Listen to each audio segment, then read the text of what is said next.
Okay, excellent. Welcome, everyone. My name is Paul Blanchard. I am the founder of Whole Body Mindset, and welcome to those of you that I know and am familiar with. Welcome to those of you who I am meeting for the first time, and anyone watching this replay as well. I am happy to be here. I am glad that you found some kind of resonance with what we're talking about lately, which has really started to gain some really significant organic momentum over the last year and especially over the last 6 months.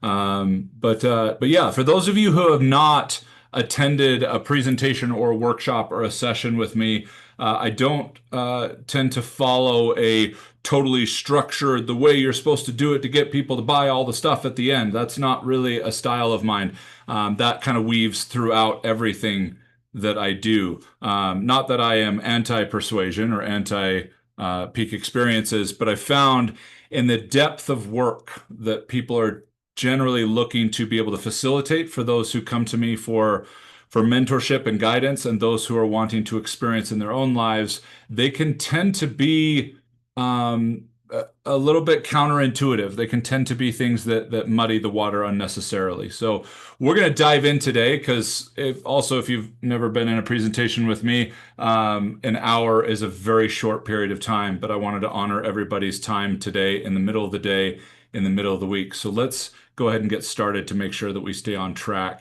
in that regard. So let me get this back up here. My on-track device, also known as a slide presentation. So let me get this pinned.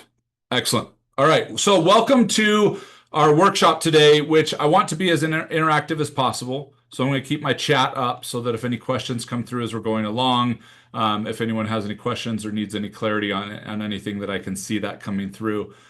Today's conversation is about being unmarketable on purpose. Um, this is about the coaches who have felt like they never quite fit the mold, or the strategies and the frameworks and the niches and all the things, just it didn't seem to work for them, or at least not work as well as it seemed for other people. Now, with that said, if you're here and you're not a coach, a guide, a healer, or whatever term you might use for what you do, that doesn't mean you're in the wrong place necessarily. There are a lot of applications personally, professionally, and relationally to use what we're going to talk about today, and what I hope will be of service to you in your mission, in your purpose. For those of you who don't know me, I am definitely not here by accident either, but this is me. This is the majority of people that I've had the opportunity to work with, the thousands of coaches that I've had the opportunity to mentor over the last 20 years in different industries, different niches, different types of facilitations that they wanted to create, and those that felt like they didn't quite fit in. They were too much, too sensitive, too deep, too all over the place to be able to play the usual game. And those are the people I'm talking to today. And some of you that might have a foot in both worlds. And the both worlds will make a little bit more sense as we go along. I've been coaching for about 20 years, and in different capacities. I've worked in higher education, totally revamping the way that MBA programs are built to actually be helpful and not so academic. I've worked in real estate and commercial residential investments, and people wanting to make that their vocation and leave corporate America. I've worked in different startups and small businesses as a coach and guiding leadership and culture and sales and strategies and all these things. And for the better part of the second half of that, there have been some, to me, amazing discoveries. Not because they're new discoveries to humanity, but they were certainly new discoveries to me, and integrating those into the other elements that I've had the opportunity to experience and the things that I've been able to watch people create when they're able to align to certain things. The depth of those things has opened up a whole other world of coaching that I didn't know existed. And in addition to that, because I think it's poignant for a conversation today, it's opened up a whole nother world of what I didn't think could be profitable, or at least not significantly profitable. But one of the really exciting things, I actually realized this on my way to grab some coffee this morning. as I was going and thinking about this presentation and spending this time with you, one of the things that hit me is I realized that I am charging more, and that's one thing to charge more. I am being paid more for the clients I'm working with than I ever have by a significant margin. And unlike the majority of my colleagues, and um, I mean this with respect, but not everybody gets to see behind the curtain. As someone who does get to see behind the curtain, most of my colleagues in the coaching world who are still generating significant income, it is costing them much, much more to create that income today than it ever has. And so that's interesting to notice. And when you step back and go, well, maybe something isn't landing. Maybe a few things aren't landing. Maybe some really significant things have changes. And the answer to that from my perspective is yes. No one is being forced to be here. No one is being forced to swallow my perspective. Okay.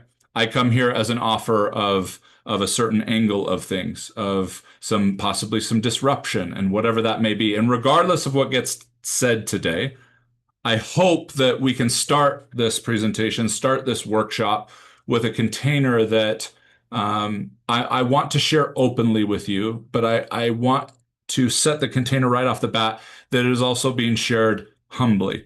That this is my perspective. This is what I found to be incredibly helpful to me, my business, and yes, for thousands of other coaches.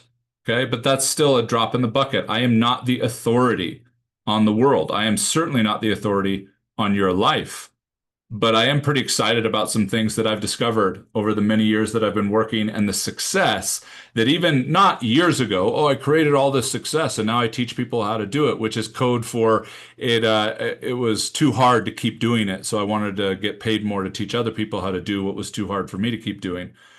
See, there it is. Like I want to offer that humbly, but when you've seen it, we're going to say it. Okay, we're going to share it today, and I am not here to tear anything down directly, but I want to be as clear as possible. And however you feel that lands is yours to hold, yours to notice, and yours to work through. I would just ask one thing: whatever gets said today, whatever you notice, whatever you interpret, whatever you want to take with you, I would hope that it gets to land with a one of the greatest tools I've ever learned in navigating this crazy world and both the internal world of ourselves and the external world is simply huh, huh, interesting.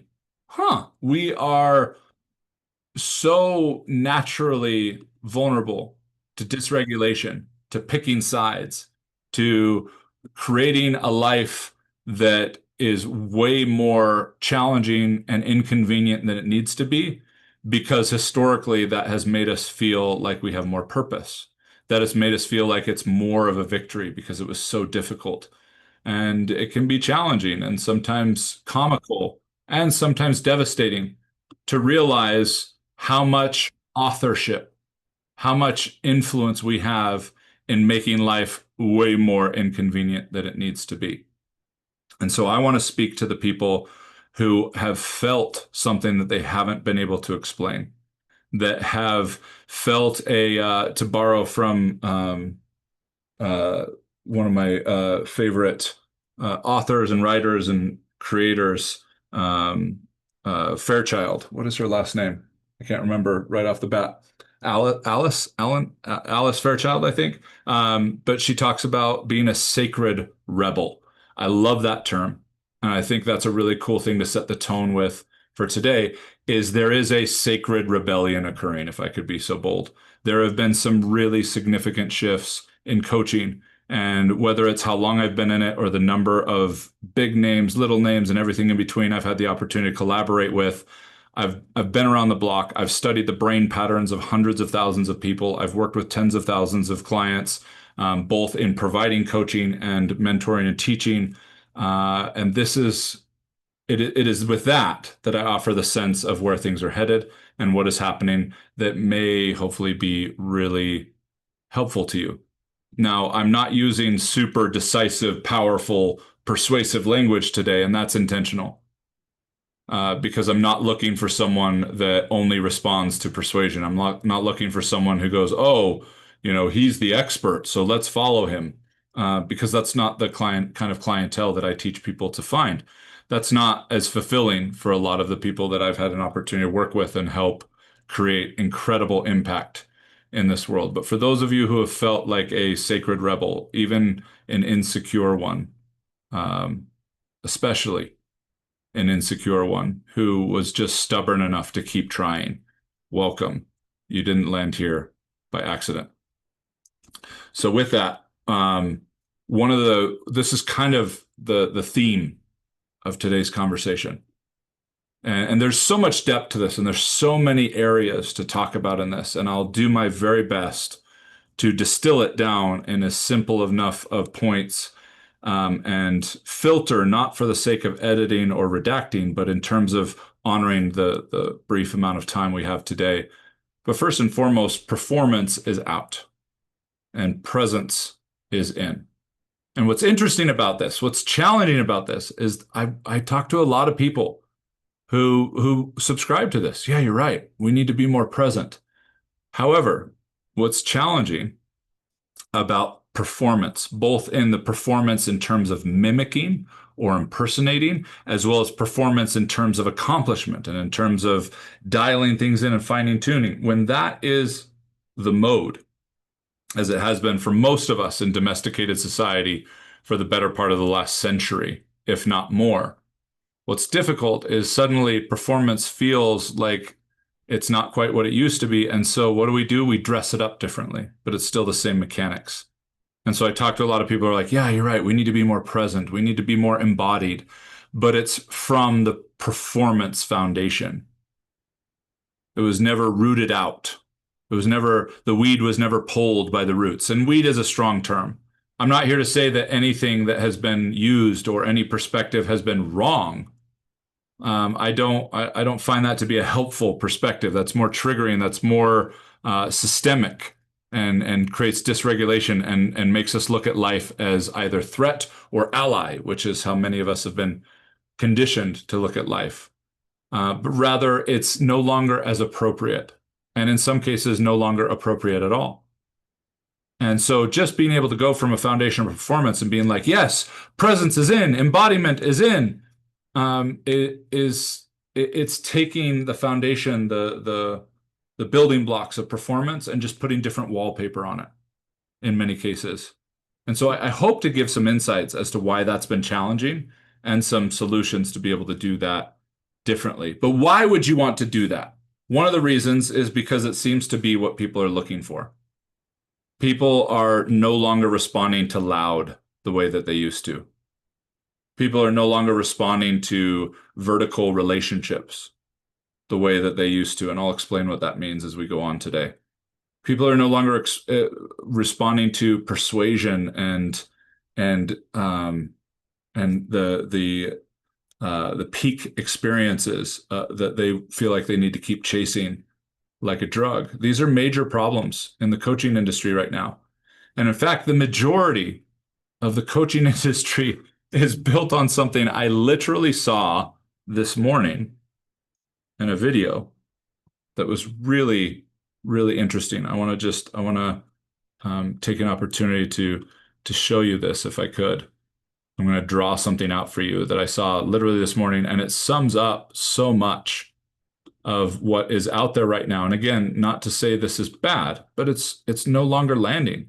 It's no longer appropriate. And I believe that's because as a whole, we are being prepared for and ready for more. And so in that regard, I was watching a video in terms of how to build what we'll just call for simplicity, how to build a successful coaching business. Okay. And so right here, let me get my pen out. There we go. Successful coaching business. And I use that term broadly. Some of you may consider yourself more of a guide than a coach or a healer than a coach. Some of you may be aspiring to that. Some of you just wandered on here in some way and is like, I've never thought about that, but it sounds interesting. Either way, welcome. Happy to have you. And here's what the video was. It was like, so here's the key to making, this was the exact word, tons of money. I can tell you right now, if that's what you're here for, it's not I'm not the right person for you. If you're here for tons of money, I'm not here for you. That is a leveraged model that I abandoned years ago. Okay. Now, that doesn't mean that if you're here for more than you currently have, awesome. But there is an energy to that is starting off on the wrong foot right off the bat. And it doesn't mean that we need to remove this from the equation. A lot of deep, empathetic, sensitive, transformational coaches that I've had the opportunity to work with to get their first clients and their first paid clients, all the way to getting them through the threshold of $100,000 in a year, all the way to getting through the threshold of $500,000 in a year and beyond. It wasn't in the absence of money. It wasn't in the absence of that consideration of playing in the game of money, the energy of money, whatever you want to call it. But there's something about the energy of that whole phrase together. So that was interesting to notice. That was interesting to notice. And then it went on to this. Here's all you need to do, right? We've heard this before. Here's all you need to do. This was a Facebook ad, okay? And I actually think that the person that was on this video is quite lovely. I think quite a good person. And this is what was modeled for her, and this is what she figured out and created a $100 million plus organization with it. But she said, all you've got to do is find out where the person you want to work with is right now. Where are they right now?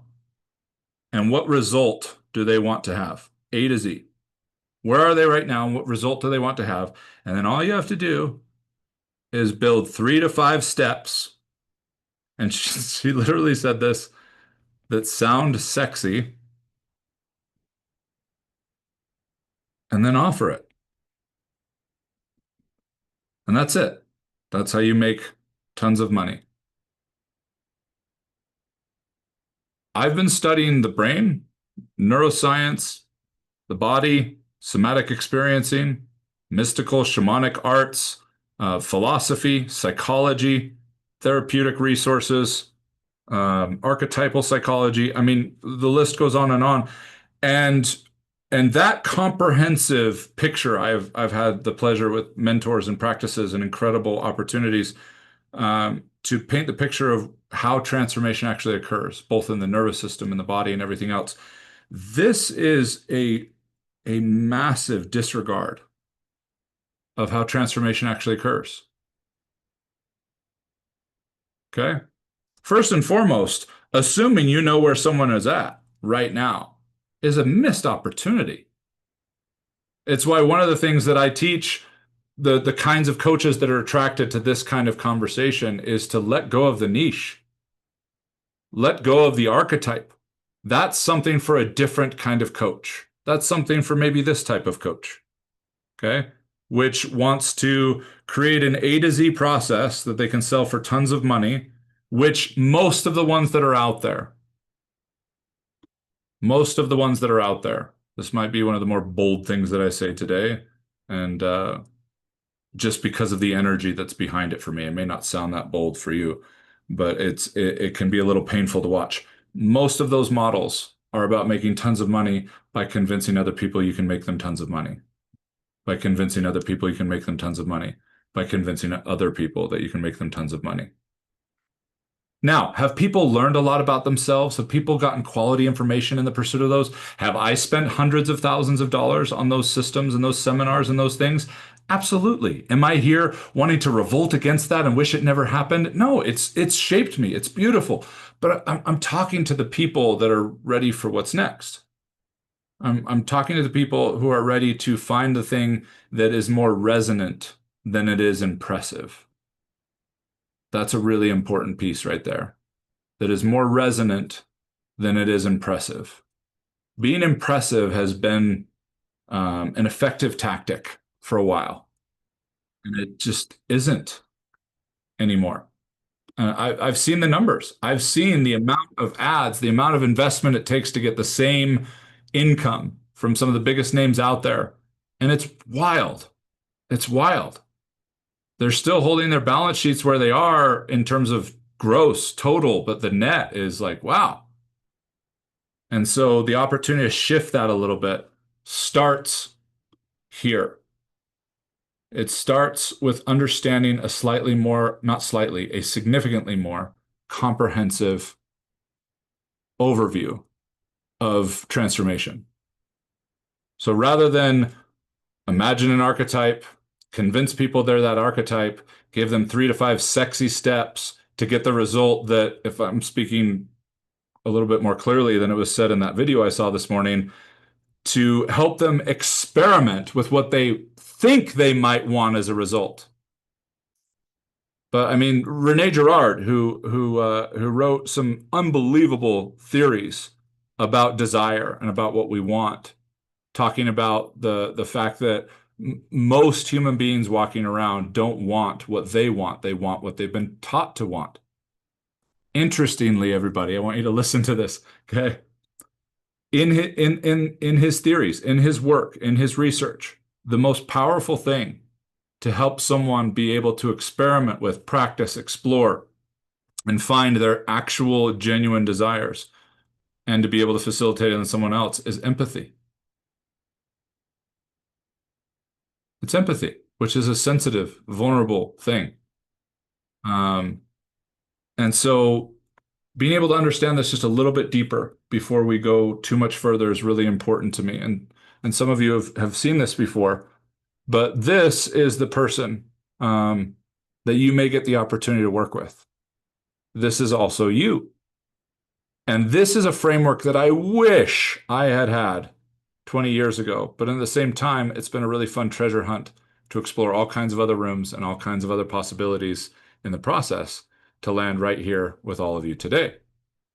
And so this very complex, significant model that we refer to as a stick figure in our society, okay, I'd like to break down for you a little bit, because this is what gives us an idea of what we're actually working with and why it's so hard to do what we think we want to accomplish, to acquire what we think we want, because it's only one of the legs of the stool. So in that, we're going to talk about the head as far as a mind, a brain. And most people think that's where the brain ends, that like neurology is the study of the brain. It's not. You actually have significant neural networks in multiple places in the body. One of the other places you have one is in the heart, and the other is the gut. This is the trifecta, if you will. This is the whole body mind set, meaning the set of minds, the head mind, the heart mind, and the gut mind. And if you understand this and walk away today, you will at least have a greater appreciation and a respect and a map for why it has likely been so difficult to create what you think you want, or to be able to execute on what you think you know, or being able to transform with only one of these three things, and why it seems to be so unsustainable. First off, let's start with the head. Let's start with the head's role. What role does the head mind in a whole body mindset play? The head's primary role is the explorer. It's built for it. It has no limitations in terms of our physical world. Your thinker mind, your head mind, can go into limitless amounts of time into the future and replay limitless amounts of things in the past with no barriers. No need to be in shape to be able to run into the past. No vehicle to need to drive into the future. It's lightning fast, and it is built to explore. What a gift. Its superpower in doing that is imagination, which we're talking about here today in a broader form. We think imagination, we think like dress up, and we think of drawing, and those are all parts of that. But imagination got you all here today. You imagined an event that you had never attended. Okay, you imagined a moment on a day you had never lived. You imagined a schedule that you made up. You imagined priorities that you made up, and you imagined all of these things that landed you right here, right now, with the resources to actually attend what we're talking about and what we're going through today. That's imagination. That's awesome. What a gift to have this explorer. Its language is words, spoken words, whether it's the spoken in your head, which are thoughts, or spoken out loud to other people, which is talking. Okay? That's the language of the head mind, of the thinker mind. Its biggest block is shame. Shame is the innate belief, the deep belief, like on a nervous system level, that who you are is wrong. that you are flawed, that you are wrong, that you are bad. Now, this was helpful 100,000 years ago because it created conformity, which we needed. We needed a tribe to be able to survive. Okay, it's not the strong that survived, it's the connected. When you're connected, when you lean on each other, you survive, you grow, you evolve. Okay, but shame is what was used when we wanted to go out on our own. I want to go explore at night. Well, that would likely have gotten you killed a long, long time ago. So shame was the feeling you would get to bring you back to the tribe and bring you back to conformity, which was necessary 100,000 years ago. However, today, we live in a much more convenient world. Much, much more convenient world in many, many ways in terms of our survival across the board on average. And so today, shame has become a self-worth thing. It has become a dark cloud. It has become lies and things that rob us of our exploration, our imagination, and the words that can guide it.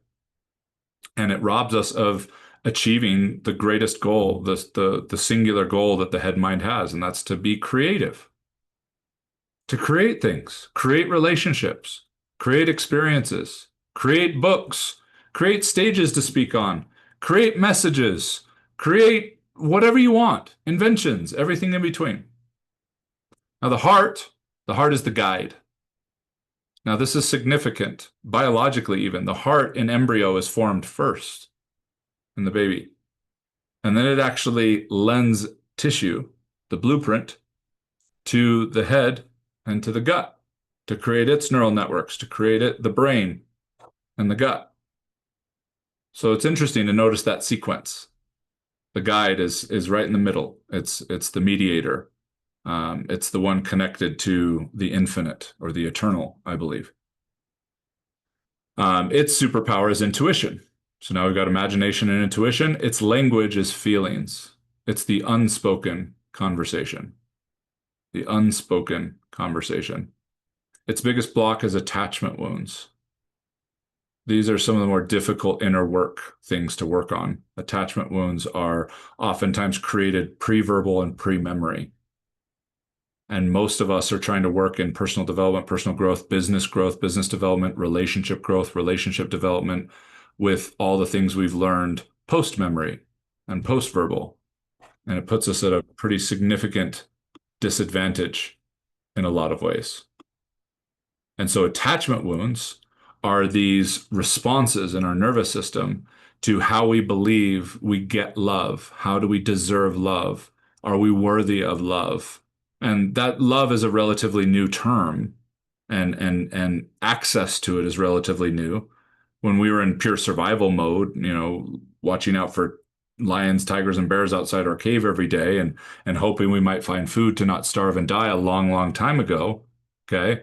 Love was survival, and then it got to advance and grow from there.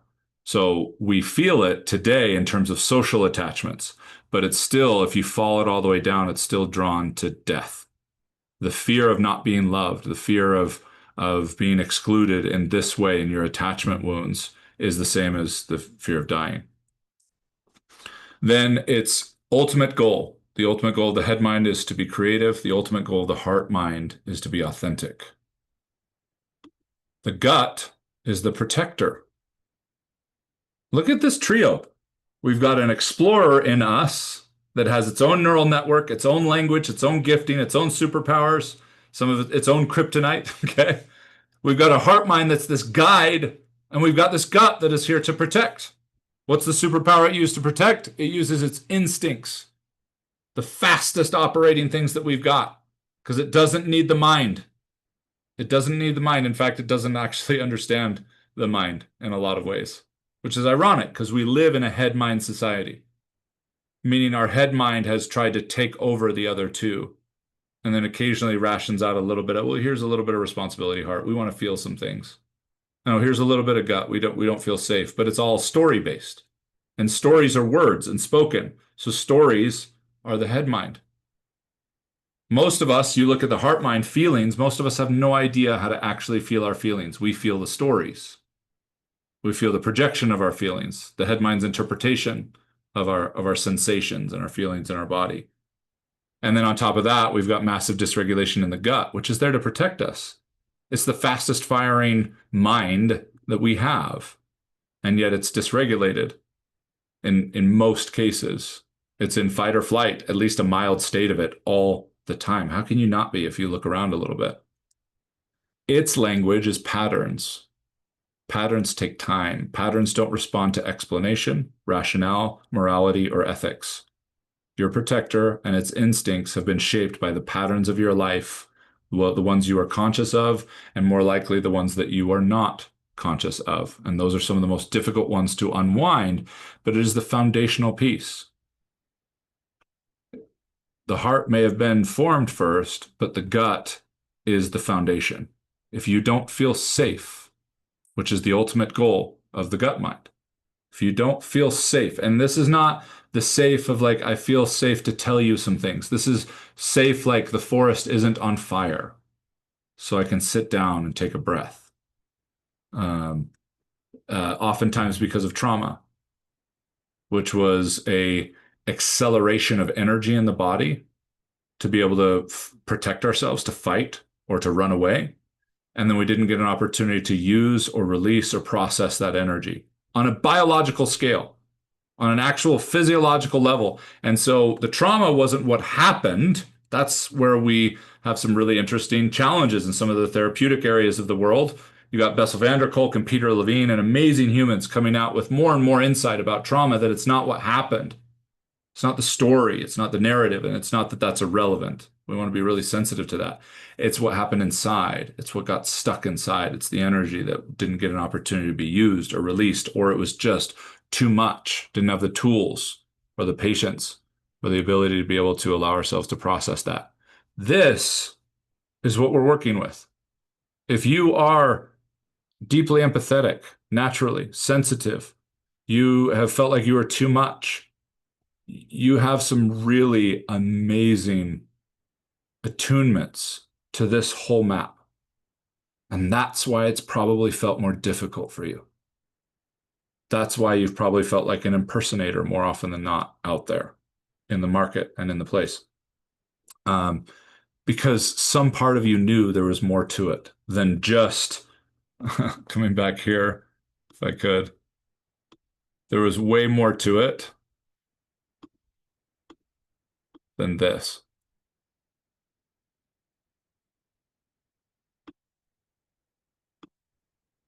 Way more to it than that. Way more to it.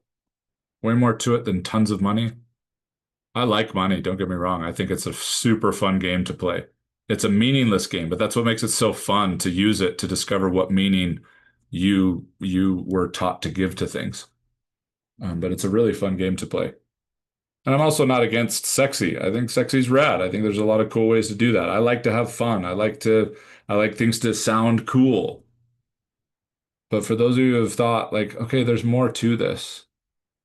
There's more to consider that I haven't considered yet. That's what this is about.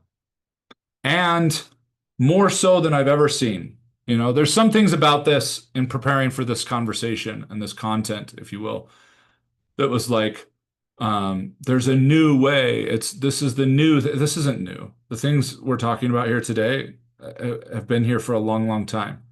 But what's really exciting for me, especially in the last several years, there was something really significant about 2020. We don't need to go into it. We were all there. We're all going to be able to tell the grandpa, grandma stories of like, yeah, we were on lockdown for 10 years. You know, it's going to be really fun when we get our opportunity to do that. But there was something really significant about that mechanism. Some people might say, depending on the language you might use, it was a timeline jump. It was a really significant shift for us as a society. And I've been watching it and noticing it and patiently watching the wave build and watching more and more people find me for reasons they didn't understand than ever before. I've always loved getting clients and teaching people how to get clients that follow this model. And that is, I don't know what you do, but I want to do it with you. Though I love working with those people who find me and they already trust without realizing that with what they're doing, their intuition. in such a head brain dominant society that we're in, man, the possibilities in those coaching engagements are so fun. And that's becoming more and more potent. It's becoming easier and easier for me to find clients that are looking for this than ever before. And so the opportunity to teach other people how to tune into this, if it resonates with you, has been very exciting as well. One of the things that would lead me to believe that it may resonate with you is your coaching orientation. Okay? There are two that I focus on for simplicity. And I would compare these to something similar to being an introvert or an extrovert. And I'm not saying that that's what they are. I'm saying they're similar to that. If you understand the psychometric scale of an introvert and an extrovert, they're not very different on a psychometric scale. But the person who is slightly leaning towards introverted experiences that in a big way. The person who slightly leans extroverted experiences that in a big way. Most people don't know that to be on the far ends of those scales is actually a form of psychopathy. Okay. And so the opportunity to understand that it's actually just a few degrees one way or the other is how I hope you'll consider what I want to present to you in terms of who I am speaking to as far as the model. And it comes down to being a person-person coach or a people-person coach. Originally, I called this transformational business versus transformational coaching. The person who is in a transformational business orientation has a dispositional empathy. A dispositional empathy. Excuse me, they have a societal empathy. Okay, the people person has a societal empathy, meaning their empathy is more naturally drawn to the group, to the idea of people, the idea of scale, the idea of systems, the idea of reliability and duplicatability. That's what a people person is typically drawn to. Now remember, introvert and extrovert, we're both. Every human being has a little bit of both. We just lean a little bit more dominantly, and in a lot of cases, just sequentially, meaning we want to prioritize which direction we lean first. And when we do, we can actually open up gifting and capacity in the other area. So it's not about picking sides. But so many person-person coaches, which is a dispositional empathy, it's more about the intimacy, it's more about the one, it's more about the uniqueness. It's less about scalability, it's less about reliability, it's more about awe and wonder and exploration. Okay, it's more about the uniqueness and the deep connection and the humility, the horizontal relationship that's required. For those of you not familiar, I'm a big fan of Adlerian psychology. One of the things that caused Alfred Adler to depart from Sigmund Freud and Carl Jung as kind of the three horsemen of the psychological apocalypse. Was Alfred Adler believed that humanity thrives in a horizontal relationship, and Freud believed it needed to be vertical, meaning I need to be superior and inferior. There needs to be an inferior and a superior in a relationship for transformation to occur. And what that's playing to is insecurities. That's playing to a need for control. That's playing into a lack of understanding as to the threat response in our nervous system. But transformation occurs in a convenient state. Not in convenient variables, but in a convenient state. Meaning it's very difficult to consider higher states of consciousness if your house is on fire. More so, some of us have become a little addicted to starting the fire every morning because it gets us moving. And so the person-person coach wants to lean in a little bit more intimately, a little bit more transformationally to that. And in doing so, there are some unbelievable gifts and some challenges. The greatest gift that a person-person coach has, among other things, is attunement. The ability to actually meet someone deeply and safely where they currently are, which is one of the prerequisites to being able to create that transformational state, that container. One of the greatest challenges that a person-person coach has is there's different versions of it, but essentially what most people would call imposter syndrome. And a person-person coach is often taught to conquer that, to overcome that. That's a mistake. That's one of the greatest ways to hinder your business and to blunt or mute your gifts as a person-person coach. It is one of your superpowers. The sensitivity, the insecurity that provides the safety to go places with other people that they've never gone with another human being. It's just retuning the signal. So rather than feeling like an imposter, you notice the signal as an opportunity to look inside, to check in, to be sure that you're still maintaining a horizontal relationship with someone and you haven't felt like you need to be the expert or you're in over your head and they're above you or whatever it is. It's also fantastically awesome at preventing you from becoming a cult leader. Okay. A lot of cult leaders were famously introverted and didn't want to become cult leaders. That wasn't their goal. But they were very in tune. They were very empathic. They were very deep. And then, fortunately, unfortunately, whatever created an echo chamber and poof, that's what happens. The imposter syndrome is almost like your prevention, your check engine light for that. Check engine on authority you didn't realize you were claiming, or verticality you didn't realize you were creating, or echo chambers you didn't realize you were in. It's a really beautiful thing. But we've been taught it's a weakness. It's holding us back. For the intimacy of where a person-person coach, a really transformational coach can go successfully, and it seems to be, I'll just say it is what's coming. It is here already. I've been operating in this space for a long, long time, and it is way more fun, naturally more fun now than it ever was.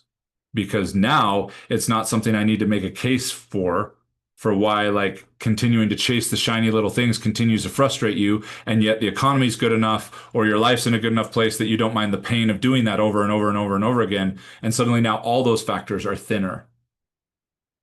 All those factors, economically, spiritually, relationally, physiologically, the things going on in the world, the dysregulation, all of that is causing everybody to be more sensitive than they realize, and they're not quite sure what to do with it.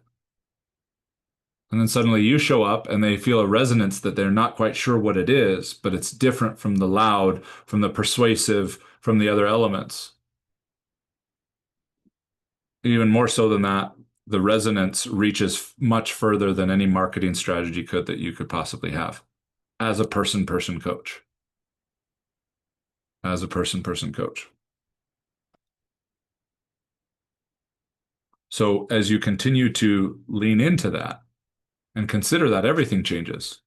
Suddenly there's a whole new path to how you expand your audience, expand connection, networking. Even how you address social media becomes completely different, if you so choose. I'm working with several coaches right now who are building successful coaching businesses without touching social media. Who knew that was still a possibility? Okay. It's awesome. It's so cool when you can actually honor the gifting in this, honor the permission. That's kind of one of the singular terms that I hear the most in working with coaches in this space right now, is permission to listen to the other parts of themselves that they felt like needed to be put on the side to the means to the end of being persuasive and marketable and whatever else to create the business that would actually be able to pay their bills. The number of coaches that are finding ways to spend incredible amounts of money to make tons of money that never do is really challenging for me. Especially when they're a person-person coach, because there hasn't been a model that I've been able to find consistently that teaches how to honor this. I've been hearing for years that you're not going to have a successful coaching business if you're not a good marketer. Okay, famously heard big gurus say right to my face that you don't even have to be a great coach to have a really successful coaching practice as long as you're a good marketer. As a people person coach, I haven't met a genuine person coach who has been able to stomach that for more than a few months. I've met lots of them who keep trying to chase that because they think it's some hump they just need to get over, and then they'll get to be themselves. They just need to build the right funnels, the right sites, the right promotions, and get the systems going. The systems. The systems are broken for person coaches because it never took the way that you are oriented into account from the beginning. And yet, in the world of the people person, they've got we they've gotten better and better at making it sound like they have. And so we go back and buy it again. We go back and invest in the next tool. And it's not because that's bad or wrong and it doesn't have its own beautiful experiences. But those of you who feel like you have a deep, amazing, impactful gifting to offer, and it's not because of the modality you know or the certification that you got. And those can all be really fun playgrounds to play on and have access to. But it is because of who you are. You are a phenomenal person coach because you exist. And being in tune with that and all the parts of that feels really heavy or really confusing when you try to plug it into a people person system. Okay? Why do we do it? Because we understand our own triggers. I've spent plenty of money over the years, and I know all the ways to build this presentation today in a way that would get a much significantly greater percentage of you to pay me whatever for anything I offer that's A to Z. But like that's not the coaching that I do. So why on earth would that be the way that I enroll people in the coaching that I do? A person coach expands their audience and their connection differently. They have enrollment conversations differently. They structure and build the coaching engagement differently, and they do their inner work differently. Not better or worse. The only thing that makes it better or worse is if you're a person orientation trying to mimic a people person thing because it sounded so exciting in that seminar or because it was so convincing or because you've seen so many testimonials. That's the big thing. Like I'm supposed to bombard you all with testimonials. I'm supposed to bombard you all with all these significant stories that allow you to project yourself into that person's world so you'll continue to chase and spend money that you may not have even had to spend on other things before you came to this. I don't do that because that's not what serves the person coach. I spent a lot of years where that meant, maybe needing to come up with some different things and different offers to generate the income with the same amount of stuff. But man, there's a net there that's really important. Like I think the best year that I've ever had was just shy of 3 million. Okay. So those of you wondering, like, does this guy know what he's talking about? Yeah, I've done it. I think that's a pretty significant number. But what it cost to do that was wild. I'd much rather be just below about half of that and play the game that I get to play today, which is actually a really important strategy for the person coach. The person coach is not the coach that does everything. It's the coach that does some things and then allows it to show up, allows it to come. As a mentor of mine once said, God has some amazing packages to deliver to you. Make sure you're home long enough to sign for them. Okay. So I've been playing a game now that I've been a part of a coaching business. My father and I were business partners for almost a decade. It was incredible. It was an amazing experience. I was kind of doing some of this person coaching kind of in my own practice within that business. And then I went out on my own about 2 years ago and just got to fully spread the wings and just let's see if this works. Here we go. Are we gonna fly or fall? And I flew. Playing the game of what's the least amount of work I can do to qualify for the abundance I want to have for my life. I want to say that again because sometimes it's offensive to people, like that's a game you can actually play. Like I missed that one on the menu. What's the least amount of work I can do to qualify for the abundance I want to have in my life? It's a complete paradigm shift.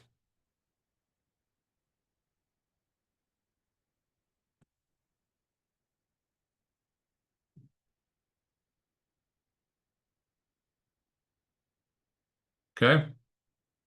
And it's simpler than we think. Doesn't mean it's easy. It's just simpler. It's simpler for someone who is oriented to the person coach. I remember doing a presentation like this, and a coach that I've worked with said, "Paul, I'm pretty sure I'm a person coach." And I've known this person for years. And I was like, "Oh, tell me more about that." And he shared with me. I was like, "Actually, if I could share." Which I think I can because I'm the one who made this up. I'm pretty sure that you're a people person coach. He's like, but Paul, when I want to build a course, which then he wants to scale, and then he's like, I have to think about one person that I'm building it for, and that's where I get the inspiration. I was like, that's awesome. A person would typically think of that one person and go, screw the course. I'm going to go work with that one person. Okay. Now, it doesn't have to be an either or. We're talking sequences here. We're talking honoring your orientation.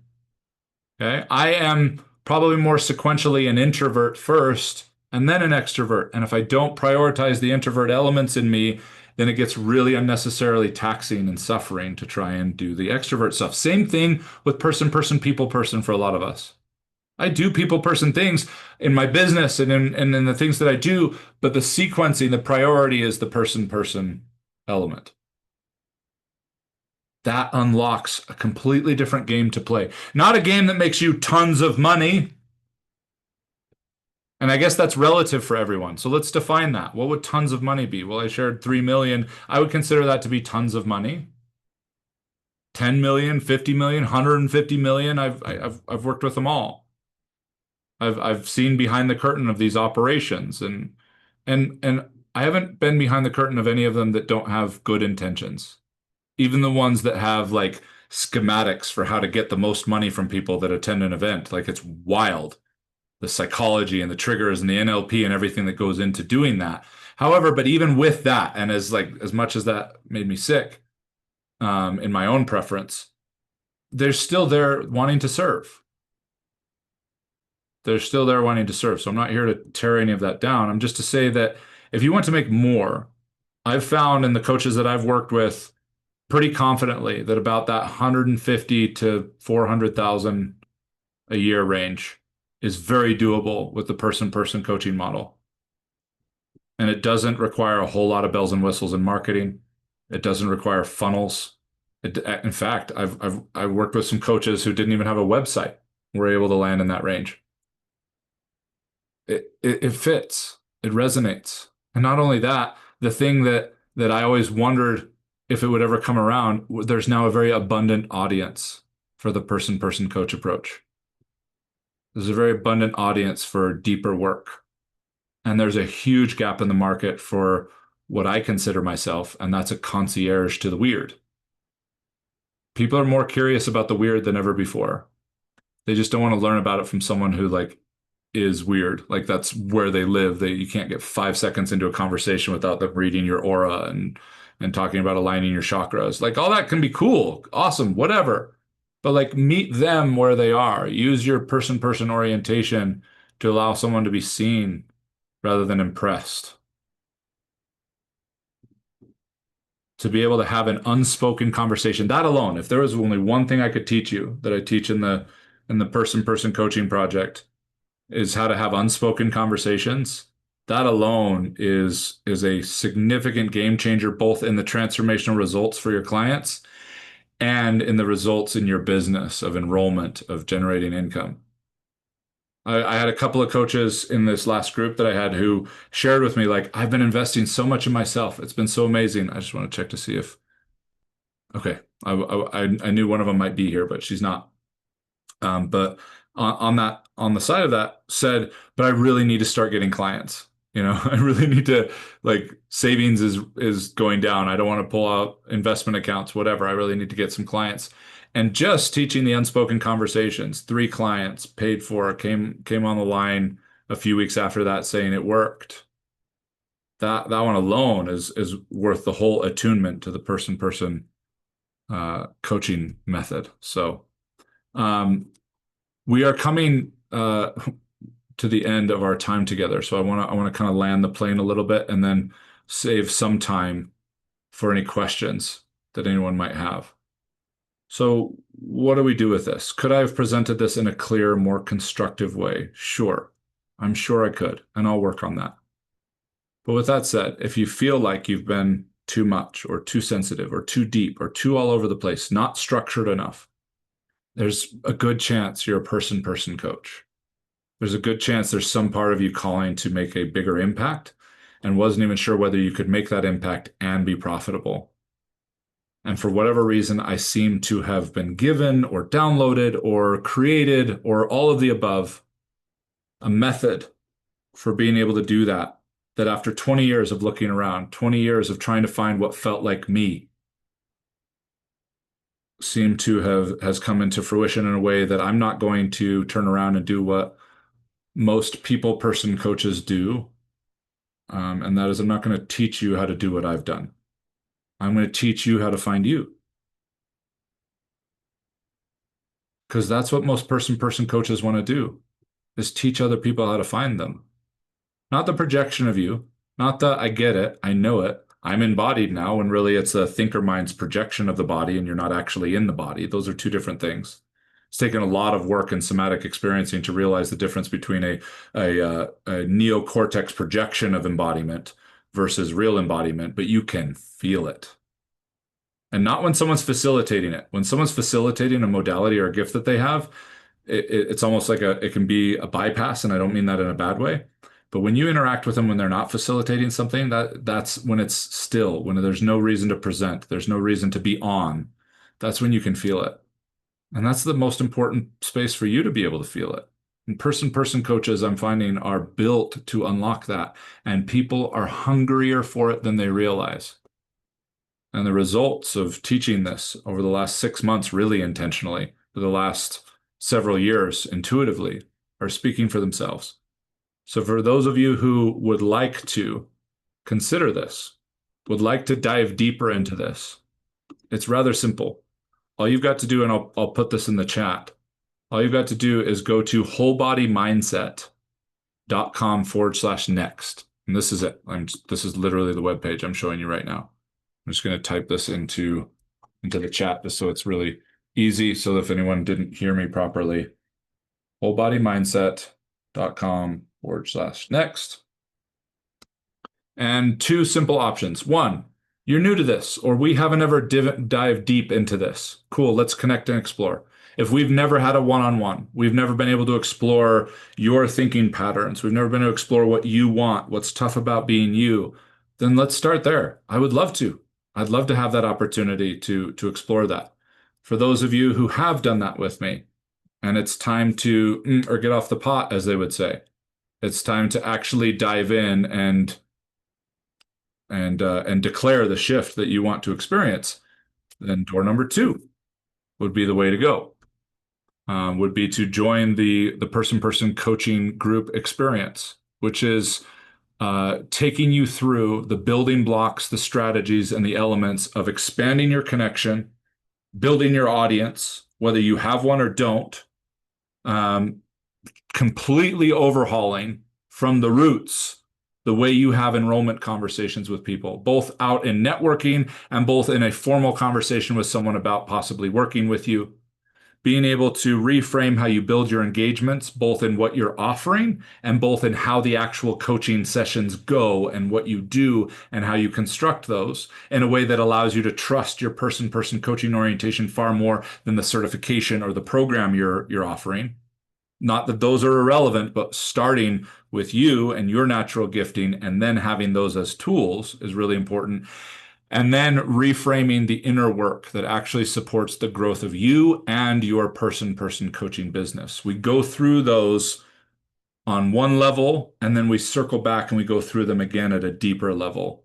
And in addition to the group sessions, you get one-on-one sessions with me. I did that for the first time a couple of years in a couple of years ago in a group that I did. I offered a couple of one-on-one sessions in addition to the group, and it changed everything dramatically. So I'll never do a group again without getting one-on-one sessions with me. I just added several more as a part of this experience because where we're going, what we're building, and the connections and the healing and the reframing that we're creating, there's so many amazing things we can do as a group.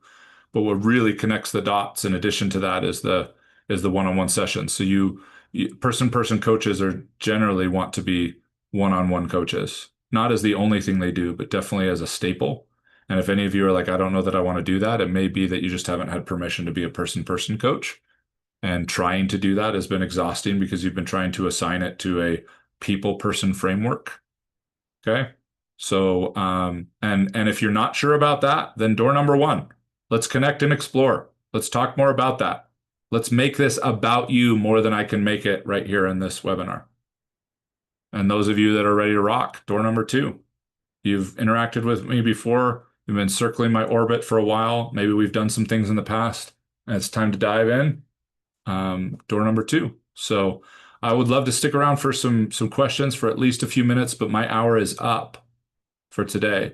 And so before I open things up, I just want to say thank you. Thank you for being here. Thank you for reading between the lines in terms of what was shared today. Because that's really the people I'm speaking to. I want to speak to the people who can read between the lines. I want to speak to the people who have already found the attunement in their own life of the things that occur between the conversations, between the presentations. And so if that's you, if you resonate with that, I am more excited than ever about being able to show this. I've always drawn person-person coaches into my orbit, and I love them, but I've never been more confident about the impact and the profitability that they can make in the market as they can today, with proof. With proof. Before, it's felt like there always needed to be at least a little bit of a compromise. And for whatever reason, the rest of, not all of it, but enough of society for more person-person coaches than I can imagine to be really successful. But also understanding that a people person tends to create success and then try and find fulfillment. A person's fuel, their depth, their essence that they deliver coaching from and connect with the world is from fulfillment. And that resonance creates their success. Trying to create success and then find fulfillment is like trying to create fire with smoke. And so being able to guide people there, and I'm working with some people persons, clients of mine, but it's because I bring a unique orientation as a person coach that they're finding parts of themselves that they didn't know they had, they didn't know they needed, and they didn't know what kind of an impact it would have on their fulfillment and success. So it's happening, and it's awesome. And I would love at the very least to get to talk with you. Okay? Like Carrie on here. Carrie and I had an amazing conversation yesterday. She's rad. She's rad. And there was no qualifiers. She didn't have to make a deposit. She didn't have to prove that she was a viable whatever, different things. Like we just got to have a great conversation. And I'll be shocked if Carrie and I don't do some really cool things in the future, which is awesome. So for those of you who this is your first opportunity of hearing me or interacting with me or haven't quite had a chance to go deep before, please, door number 1, awesome. Those of you that are ready to jump, or if you want to explore something more one-on-one, or you're more interested in your work, not necessarily building a coaching practice, you can go into door number 1 too, because these aren't the only things that I offer. This is just what this presentation is primarily about. So thank you. Any questions, thoughts, verbal abuse? I'm good for it.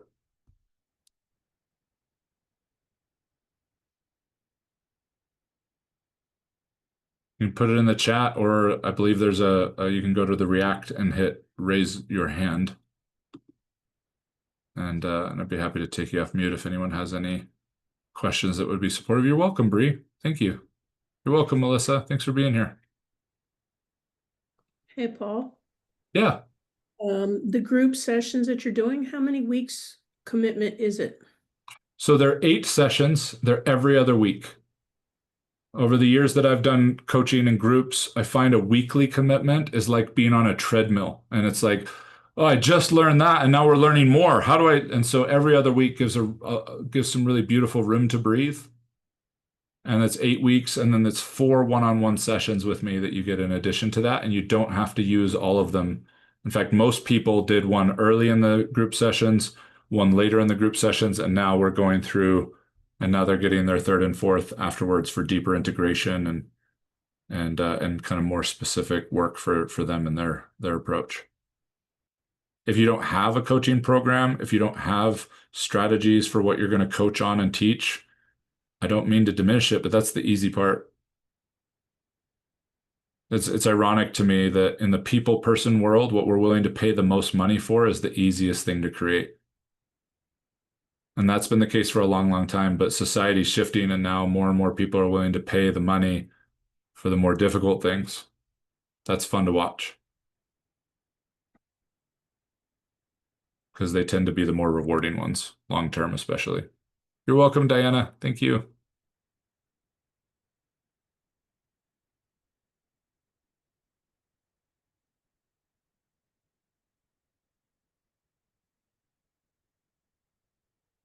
I'm going to take it as either I was unbelievably comprehensive and easy to follow or just way too much.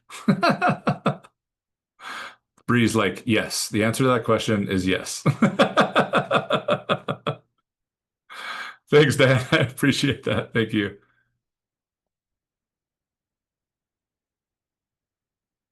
Awesome. Well, good. I'm just going to assume that those of you watching this replay, those of you who are here that aren't asking but are still here, are scheduling a time to meet with me if you know, to talk more. Because like that's I love that. I love that. I love and Carrie, I don't mean to well actually I mean to put you on the spot, but I think you're okay with it. I loved just in real time. Like this is like behind the curtain kind of stuff. I loved getting to show up to my conversation with Carrie yesterday with minimal expectation. I thought, maybe she da da da. I got to watch her content and get a feel for her and stuff before I hopped on. I was like, she's rad. She's cool. Maybe. But like getting to come to it with just like, I want to see you. I want to spend time with you. And having built a really successful business that allows me to do that and to go to Nepal and go to Sedona for a week last week and to be able to coach here and there in between to do the least amount of work possible to still qualify for abundance. It's not any it has some terrifying elements to being able to unwind your nervous system in a place where you can play that game well, but it's worth it. It's so worth it. And person coaches are built for it. And society needs more person coaches right now. We need to stop trying to find the way to streamline, scale, and duplicate and digitalize. That stuff's going to happen anyway. And it's awesome. It's so cool. But people want to find themselves. They want to resonate. And person coaches, I believe, are trending. So it's a great time to be one. Thanks, everybody. Have an amazing day. I hope to hear from as many of you as possible with any little questions, thoughts, or anything that I can do to serve you around this topic. Or if you notice something in you that seemed to ping and you're curious, I wonder if you might be able to explore this with me. Let's give it a go. We'll see. Okay, bye. Have a wonderful day.